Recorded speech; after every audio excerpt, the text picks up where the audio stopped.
Hi అండి అందరికీ. ఈరోజు మనం నేర్చుకోబోతున్నది 9th క్లాస్ తెలుగు నుంచి మాట మహిమ అనేటటువంటి 7th లెసన్ అనమాట. మాట మహిమ అనే లెసన్ నుంచి మనం మోస్ట్ ఇంపార్టెంట్ బిట్స్ అనేవి నేర్చుకోబోతున్నాం. మరి ఈ నేర్చుకునే ముందు ముఖ్యాంశాలు అనేటటువంటి ఒకసారి చూద్దాం. మరి పాఠ్య విషయాన్ని అర్థం చేసుకొని సందర్భోచితంగా మాట్లాడగలుగుతారు. ఈ మాట మహిమ అనేటటువంటి లెసన్ నేర్చుకోవడం ద్వారా విద్యార్థులు మరి నాలుక తెచ్చేటటువంటి లాభ నష్టాలను గురించి కూడా గుర్తించగలుగుతారు. మాట వలన కలిగే అనార్థాలను, వాటికి కారణాలను, నివారణోపాయాలను కూడా వివరించగలుగుతారు విద్యార్థులు. వీటి ద్వారా ఈ లెసన్ చదవడం ద్వారా నేర్చుకునేటటువంటి అనమాట. సంభాషణ నైపుణ్యాన్ని, వ్యక్తీకరణ సామర్థ్యాన్ని కూడా సాధించగలుగుతారు. అదేవిధంగా ద్విరుక్త టకారదేశ సంధి, కర్మధారయ సమాసం, వృత్యానుప్రాసాలంకారం, ఉత్పలమాల ఇవన్నీ కూడా నేర్చుకొని వివరించగలుగుతారనమాట. ఇప్పుడు మనం చూస్తే ఫస్ట్ బిట్ మనం చూసుకున్నట్లయితే మాట మహిమ పాఠ్యాంశానికి సంబంధించి సరికాని దాన్ని గుర్తించండి. ఇక్కడ మనం చూసుకున్నట్లయితే మరి ఇది ఏ ప్రక్రియకు చెందినది అంటే ఇది పద్యం అనేటటువంటి అంటే ఆధునిక పద్యం అనేటటువంటి ప్రక్రియకు సంబంధించింది. ఆధునిక పద్యం అనేటటువంటి ప్రక్రియకు సంబంధించినది. అలాగే ఇతివృత్తం వచ్చేసరికి జీవన విధానం. ఇది ఒక జీవన విధానాన్ని గురించి తెలియజేసేటట్లుగా ఉంటుందన్నమాట. మరి పాఠ్యాంశానికి సంబంధించినటువంటి మూల గ్రంథం ఏమిటి అంటే పాఠ్యాంశం మరి ఎక్కడ నుండి గ్రహించబడింది అంటే చంద్రగ్రహణం అనేటటువంటి కావ్యం నుండి గ్రహించబడింది. మరి మేమంతా భటులం అనేటటువంటిది అయితే కాదు, చంద్రగ్రహణం అనేటటువంటి కావ్యం నుండి గ్రహించబడింది. మరి రచయిత ఎవరు అంటే Kolakaluri Swaruparani is the right answer. So ఇక్కడ మనకి ఆప్షన్ 3 అనేది సరిగా లేదు. నెక్స్ట్ వన్, మాట మహిమ అనేటటువంటి పాఠ్యాంశానికి ఉన్నటువంటి చదవండి చర్చించండి అనే శీర్షికన ఇచ్చినటువంటి గేయ కవిత పేరేంటి? మరి ఏ గేయ కవిత అంటే మాటలు అనేటటువంటి గేయ కవిత ఇవ్వడం జరిగింది. మరి దీని యొక్క రచయిత ఎవరు? ఈ మాటలు అనేటటువంటి గేయం యొక్క రచయిత ఎవరు?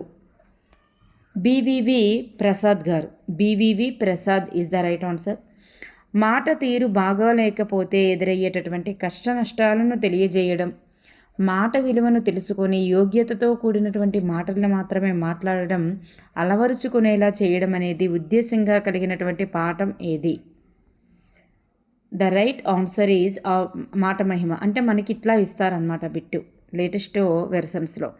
నాలుకను అదుపులో ఉంచుకొని మాట్లాడే స్వభావం పెంపొందించుకోవడం ఎంత అవసరమో మోసపు మాటల మాయలో పడకుండా జాగ్రత్తతో ఉండడం కూడా అంతే అవసరం అనేటటువంటి నేపథ్యం కలిగినటువంటి పాఠ్యాంశం ఏది? చూడండి, మనకి బిట్టు ఇలా కూడా అడగొచ్చు. ఇలా అడిగేటప్పుడు కూడా మనకి ఆన్సర్ ఏమవుతుంది అంటే మాట మహిమ ఇస్ ద రైట్ ఆన్సర్. ఆధునిక పద్యంకు సంబంధించి సరి అయినది ఏమిటి? మరి ఒక ప్రక్రియ ఇచ్చారు కదా, మరి ఆ ప్రక్రియకి సంబంధించి మనం నేర్చుకోవాలి. మరి ఆధునిక పద్యం అనేటటువంటి ప్రక్రియకి సంబంధించి చూసుకున్నట్లయితే ఇది తెలుగు సాహిత్య ప్రక్రియలో విశిష్టమైనటువంటిది. తెలుగు సాహిత్య ప్రక్రియలో విశిష్టమైనది. పూర్వం సాహిత్య రచనలన్నీ కూడా పద్య ప్రక్రియలోనే జరిగేవి, కానీ ఇక్కడ జరిగేవి కావు అన్నాం కాబట్టి ఇక్కడ సరి అయినది కానిది ఏది అమ్మా ఇక్కడ ఆన్సరు. సో కానిది ఏది అంటే ఇక్కడ అవుతుంది. నెక్స్ట్, పద్య ప్రక్రియలో పద్యం యొక్క ముఖ్య లక్షణం ఏమిటి అంటే ఛందస్సు. పద్యాల్లో వృత్తాలు, జాతులు, ఉపజాతులు అనేటటువంటి ఉంటాయి. సో ఇక్కడ మనకి ఆధునిక పద్యంకు సంబంధించి సరి అయినది కానిది ఏది అంటే ఆప్షన్ 2 అనేటటువంటిది సరి అయినది కాదనమాట. నెక్స్ట్ వన్, మనకు గౌరవాన్ని తెచ్చిపెట్టేది నాలుక, వ్యక్తి యొక్క సంస్కారానికి మాట తీరు గీటురాయి వంటిది. చూడండి, మనకు గౌరవాన్ని తెచ్చిపెట్టేది నాలుక అనేటటువంటి వాక్యం కానీ, వ్యక్తి సంస్కారానికి మాట తీరు గీటురాయి వంటిది అనేటటువంటి వాక్యాలు కానీ వంటి వాక్యాలు ఈ క్రింది పాఠ్యాంశానికి ఉద్దేశించబడినవి. ఏ పాఠానికి ఉద్దేశించబడినవి అంటే మాట మహిమ అనేటటువంటి పాఠానికి ఉద్దేశించబడినవి. నెక్స్ట్ వన్, కొలకలూరి స్వరూపరాణి గారికి సంబంధించి సరి అయినది ఏమిటి? సరి అయినది ఏమిటి? ఇక్కడ చూస్తే ఆమె మరి స్వస్థలం వచ్చేసరికి గోవాడ, తెనాలి తాలూకా, గుంటూరు జిల్లా. అలాగే తల్లిదండ్రులు వచ్చేసరికి నడుకుర్తి వెంకటరత్నం కవి రత్న మరియాంబ. అలాగే 12 ఏళ్ల వయసులోనే కవిత్వం రాశారు. ఈ 3 కూడా మనకి ఇక్కడ సరి అయినవే. సో ఇవన్నీ సరి అయినవి అనేది రైట్ ఆన్సర్. నెక్స్ట్ వన్, కవయిత్రి తిలక అనేటటువంటి బిరుదు ఎవరిది? కవయిత్రి తిలక అనేటటువంటి బిరుదు ఎవరిది అంటే Kolakaluri Swaruparani is the right answer. Next one Kolakaluri Swaruparani గారి యొక్క ఏ కవిత్వం అనేది ప్రప్రథమ స్త్రీవాద కవిత్వంగా ప్రశంసలు పొందింది? ప్రప్రథమ స్త్రీవాద కవిత్వంగా ప్రశంసలు పొందింది ఏ కవిత్వం అంటే మరి చంద్రగ్రహణం అనేటటువంటి కావ్యం. ఈ కావ్యమే మరి ప్రప్రథమ స్త్రీవాద కవిత్వంగా పేరుగాంచిందనమాట. నెక్స్ట్ వన్, ప్రాచీన పద్యశైలి కలిగి వస్తువు ఆధునికమైనది అయితే అది దేనికి చెందుతుంది? ప్రాచీన పద్యశైలి కలిగి ఉండి అలాగే వస్తువు అనేటటువంటిది ఆధునికమైనది అయితే దాన్నే ఆధునిక పద్యం అంటారన్నమాట. కనులారా మంచిని కాంచుటకేనేమో పన్నుగా అమిరెను కన్నుదోయి అనేటటువంటి అంటూ పద్యపాదాన్ని రచించిన వారు ఎవరు? Kolakaluri Swaruparani is the right answer. Next one, నోట మాటాడుచు నుదుటి తొడను వెక్కిరించు కలను రంగరించుకునియే ఈ పద్యపాదం గల పాఠ్యాంశం ఏది? నోట మాటాడుచు నుదుటి తోడను వెక్కిరించు కలను రంగరించుకునియే అనేటటువంటి ఈ పద్యపాదం గల పాఠ్యాంశం ఏది అంటే మాట మహిమ అనేది గుర్తుపెట్టుకోండి. నెక్స్ట్ వన్, మచ్చలున్న నాలుక ఏ విధంగా మాట్లాడుతుందో వివరించినటువంటి రచయిత ఎవరు? మచ్చలున్న నాలుక ఏ విధంగా మాట్లాడుతుందో వివరించినటువంటి రచయిత ఎవరు అంటే కొలకలూరి స్వరూపరాణి గారు. నెక్స్ట్ వన్, కొలకలూరి స్వరూపరాణి గారు మాట మహిమ పాఠ్యాంశంలో నాలుక గురించి తెలియజేసినటువంటి లక్షణాలు ఏమిటి? నాలుక గురించి ఎటువంటి లక్షణాల గురించి తెలియజేశారు అంటే తాను కనబడకుండా ఈ భూమిని నడిపేటటువంటి నావికుడు అని చెప్పడం జరిగింది. అమృత హృదయాల్లో విషాన్ని చిమ్ముతుంది అనేది చెప్పడం జరిగింది. చాలా రహస్యంగా సత్యాన్ని దాచిపెడుతుంది అనేది కూడా తెలియజేశారనమాట. ఈ విధంగా నాలుకను గురించి ఆమె చెప్పడం జరిగింది. నెక్స్ట్ వన్, ఇతరుల యొక్క సద్గుణాలను చెప్పాలంటే కొందరి నోట నాలుక కదలదు. దుర్గుణాలను ప్రచారం చేయడానికి ఆదిశేషుడిలా పడగలు విప్పి 1000 నాలుకలతో ప్రచారం చేస్తారని మాట మహిమ పాఠ్యాంశం ద్వారా తెలియజేసిన రచయిత ఎవరు? చూడండి, ఇట్లాంటివే బిట్లు ఇస్తారనమాట. మనకి ఇదే లెసన్లో రిపీటెడ్గా వస్తుంది కాబట్టి కొలకలూరి స్వరూపరాణి అని పెట్టగలుగుతున్నాం. మరి అదే రచయిత గురించి మనం ఇప్పుడు మాట్లాడుతున్నాము పెట్టగలుగుతున్నాం. అదే రచయిత గురించి మాట్లాడలేనప్పటికీ కూడా మనం ఆ బిట్టిని చేయగలగాలి. నెక్స్ట్ వన్, నోటితో మాట్లాడుతూ నొసటితో వెక్కిరించడం అనే సామెత ఈ పాఠ్యాంశంలో కలదు. నోటితో మాట్లాడుతూ నొసటితో వెక్కిరించడం అనే సామెత మాట మహిమ అనే పాఠ్యాంశంలో కలదు. నెక్స్ట్ వన్, నా అనుభవాలు జ్ఞాపకాలు అనేటటువంటి దాని యొక్క రచయిత ఎవరు? నా అనుభవాలు జ్ఞాపకాలు అనే దాని యొక్క రచయిత శ్రీశ్రీ గారు. నెక్స్ట్ వన్, ఈ క్రింది అర్థాలకు సంబంధించి సరి అయినది ఇక్కడ కేఎల్ రావు గారు అనేది రైట్ ఆన్సర్ అండి, శ్రీశ్రీ కాదు. కేఎల్ రావు గారు అనేది రైట్ ఆన్సర్. నెక్స్ట్ వన్, ఈ క్రింది అర్థాలకు సంబంధించి సరి అయినది కానిది ఏది? సరి అయినది కానిది ఇక్కడ మనకు చూస్తే పదము అంటే మార్గము, కులాలుడు అంటే కుమ్మరి, గరళము అంటే విషము, దంతి అంటే ఏనుగు. దంతి గుర్తుపెట్టుకోండి, ఇంపార్టెంట్. గరళము అంటే విషం. సో ఇక్కడ మనకు ఆప్షన్ 3 అనేది సరిగా లేదు. నెక్స్ట్ వన్, ఈ క్రింది అర్థాలకు సంబంధించి సరి అయినది కానిది ఏది? కుంభిని అంటే అర్థం ఏమిటి? ఆడ ఏనుగు. సరణి అంటే తీరు. దోయి అంటే జత. మరి ప్రల్లదనము అంటే దుర్భాషణం. సద్భాషణం అయితే కాదు. ప్రల్లదనము అంటే దుర్భాషణం. చెడు మాట్లాడడం. సో ఇక్కడ మనకు ఆప్షన్ 4 అనేది సరిగా లేదు. నెక్స్ట్ వన్, ఈ క్రింది పర్యాయ పదాలకు సంబంధించి సరి అయినది కాని దానిని గుర్తించాలి. మరి ఇక్కడ నేస్తాలు అంటే మిత్రులు, స్నేహితులు. సిరి అనగా సంపద, ఇబము అనేది అయితే ఇక్కడ మనకి రాదు. సిరి అంటే సంపద, ఐశ్వర్యం, భాగ్యం అనేటటువంటివి వస్తుంది. మరి ఇబము అంటే ఏనుగు, దంతి, దానికి చెందుతుంది కాబట్టి ఇక్కడ మనకి సరిగా లేదు. జిహ్వ అంటే నాలుక, రసజ్ఞ. మరి తిలకించు అంటే చూచు, వీక్షించు. ఈ మూడు కూడా మనకి సరి అయినవిగా ఇవ్వడం జరిగింది. నెక్స్ట్ వన్, ఈ క్రింది పర్యాయ పదాలకు సంబంధించి సరి అయినది కానిది ఏది? సరి అయినది కానిది. మరి ఇక్కడ చూస్తే గాలి అంటే వాయువు, మారుతం, అనిలం. సరణి అంటే భంగి, రీతి. మరి దంతి అంటే ఇభము, హస్తి, కుంజరము, కుంజరము, కరి, ఏనుగు, ఇవన్నీ కూడా వస్తాయి. మరి రోమము అనగా కేశము, విషము అనేది రాంగ్ ఆన్సర్ అన్నమాట. రోమము అంటే కేశము, ఫలితము, కుంతలము ఇట్లాంటివి వస్తాయి. విషము అనేది రాదు. సో ఆప్షన్ 4 అనేటటువంటిది ఇక్కడ మనకి సరిగా లేదు. నెక్స్ట్, ఈ క్రింది నానార్థాలకు సంబంధించి సరి అయినది కాని దానిని గుర్తించాలి. సరి అయినది కానిది. పయనము అంటే ప్రయాణము, అభినిర్యాణము, మరి గమనము వస్తుంది. అమృతము అంటే సుధా, పాలు, నెయ్యి, ఉదకం ఇట్లాంటివన్నీ వస్తాయి. పలుకు అంటే మాట, తునక వస్తుంది. నెక్స్ట్ అంబకము అంటే కన్ను అండి. కన్ను, మార్గము అనేది రాదు. కన్ను, బాణము అనేది వస్తుంది. కన్ను, బాణం. సో ఇక్కడ మనకి ఆప్షన్ 4 అనేటటువంటిది సరిగా లేదు. నెక్స్ట్ వన్, ఈ క్రింది ప్రకృతి వికృతులకు సంబంధించి సరి అయినది ఏది? సరి అయినది ఏది? మరి ఇక్కడ భాష ఇక్కడ రైట్ ఆన్సర్. పుస్తకము, పొత్తము వస్తుంది. ఇక్కడ పొత్తకము అన్నాం కాబట్టి రాంగు.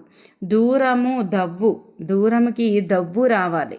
అలాగే వర్ణాలకి వన్నెలు రావాలి. వన్నెలు. సో ఇక్కడ మనకి ఆప్షన్ 1 మాత్రమే సరిగా ఉంది. నెక్స్ట్ వన్, ఈ క్రింది ప్రకృతి వికృతులకు సంబంధించి సరి అయినది ఏమిటి? ఇక్కడ శుచి అంటే చిచ్చు అనేది వస్తుంది. ఈ శుచి అనేది కాదు. అలాగే రిత్త మనకి ఏం రావాలంటే రిత్త రావాలి. భత్యము అంటే బత్తెము రావాలి. బత్తెము రావాలి. నెక్స్ట్ కఠినము అంటే కటువు. సో ఇక్కడ మనకు ఆప్షన్ 1 మాత్రమే సరిగా ఉంది. నెక్స్ట్ వన్, ఈ క్రింది వ్యుత్పత్తి అర్థాలకు సంబంధించి సరి అయినది ఏమిటి? దంతి అనగా దంతములు గలది. కుంభిని అంటే కుంభస్థలము గలది ఆడయేనుగు. అమృతము అంటే మరణం పొందింపనిది సుధ. సో ఇక్కడ మనకి చూస్తే పైవన్నీ కూడా సరి అయినవి అవుతాయన్నమాట. పైవన్నీ is the right answer. Next, బాధ పెట్టి బుజ్జగించడం అనేటటువంటి అర్థంలో వాడేటటువంటి జాతీయం ఏమిటి? బాధ పెట్టి బుజ్జగించడం అనేటటువంటి అర్థంలో వాడేటటువంటి జాతీయం ఏంటి అంటే గిల్లి జోల పాడడం అనేది రైట్ ఆన్సర్. నెక్స్ట్ వన్, ఈ క్రింది జాతీయాలకు సంబంధించి సరి అయినది కానిది ఏమిటి? మరి అంటే సరి కానిది ఏమిటి? ఇక్కడ కంకణం దాల్చు అంటే దీక్ష పూనుట లేదా పూనుకొనుట. జుట్టు ముడిపెట్టడం అంటే తగాదాలు సృష్టించి ఆనందించడం. మరి రెండు రకాలుగా మాట్లాడేటటువంటి విధానం. గంగవెర్రి అంటే 2 రకాలుగా మాట్లాడే విధానం. సో ఇక్కడ మనకి ఒకే రకంగా మాట్లాడే విధానం అన్నారు కాబట్టి ఆప్షన్ 3 అనేది సరిగా లేదు. గంగవెర్రి అంటే పట్టలేనటువంటి ఆవేశాన్ని గంగవెర్రి అంటారు. నెక్స్ట్ వన్, ఈ క్రింది పదాలు విడదీయడానికి సంబంధించి సరికానిది ఏది? క్రింది పదాలు మరియు వాటి యొక్క విడదీయడానికి సంబంధించి సరికానిది. రసనేంద్రియం అంటే రసన ప్లస్ ఇంద్రియం. పరస్పర ప్లస్ అనురాగం. తదాధీనం తదా ప్లస్ ఆధీనం. ఉర్వి ప్లస్ ఎల్లా. ఇక్కడ మనం చూస్తే తదాధీనం అనేటటువంటిది తదా ప్లస్ ఆధీనం అనేది రాంగ్. ఏమొస్తుందంటే తత్ ప్లస్ తత్ ప్లస్ ఆధీనం వస్తుంది. తదాధీనం, తదా ప్లస్ ఆధీనం కాదు, తత్ ప్లస్ ఆధీనం is the right answer. So option 3 అనేది ఇక్కడ మనకి సరిగా లేదు. నెక్స్ట్ వన్, ఈ క్రింది పదాలు విడదీయడానికి సంబంధించి సరికానిది ఏది? సరికానిది మరి నిమిషాన, నిమిషము ప్లస్న, కన్గను, కన్ ప్లస్ కొను, దుర్గుణాలు, దుర్ ప్లస్ గుణాలు, గోతులు, గోయి ప్లస్లు. ఇందులో మనకి సరి కానిది అంటే ఆప్షన్ 3 సరికాదండి. ఎందుకంటే దీన్ని ఎట్లా రాయాలంటే దుక్, దుక్ ప్లస్ దుహ్ ప్లస్ గుణాలు, దుహ్ ప్లస్ గుణాలు రకారం అనేటటువంటిది అక్కడ వస్తుంది, ఎక్స్ట్రాగా వస్తుంది. ఇక్కడ చూస్తే విసర్గ ఉంటుంది కాబట్టి విసర్గ సంధి ఇది. దుహ్ ప్లస్ గుణాలు దుర్గుణాలు అవుతుంది. దుర్రు ప్లస్ గుణాలు అనేది రాంగ్ ఆన్సర్. సో దుహ్ ఇక్కడ విసర్గ వస్తూ దు ప్లస్ గుణాలు అనేటటువంటిది రైట్ ఆన్సర్. నెక్స్ట్ వన్, ఈ క్రింది సందులకు సంబంధించి సరి అయినది కానిదాన్ని గుర్తించాలి. సందులకు సంబంధించి సరి అయినది కానిది. ఇక్కడ రసనేంద్రియం, రసన ప్లస్ ఇంద్రియం, రసనేంద్రియం అనేటటువంటిది గుణసంధి అండి, గుణసంధి. ఇక్కడ వృద్ధి సంధి అన్నారు కాబట్టి ఇది రాంగ్ అనమాట. ఆప్షన్ 1 మాత్రం రాంగ్, సరిగా లేదు. పరస్పరానురాగం సవర్ణ దీర్ఘ సంధి. తదాధీనం, తదాధీనము అనేది తత్ ప్లస్ ఆధీనం కదా, తత్ ప్లస్ ఆధీనం జస్తవ సంధి. బుర్వియల్ల అనేది ఎడాగమ సంధి. సో ఇక్కడ మనకి ఆప్షన్ 1 మాత్రమే సరిగా లేదు.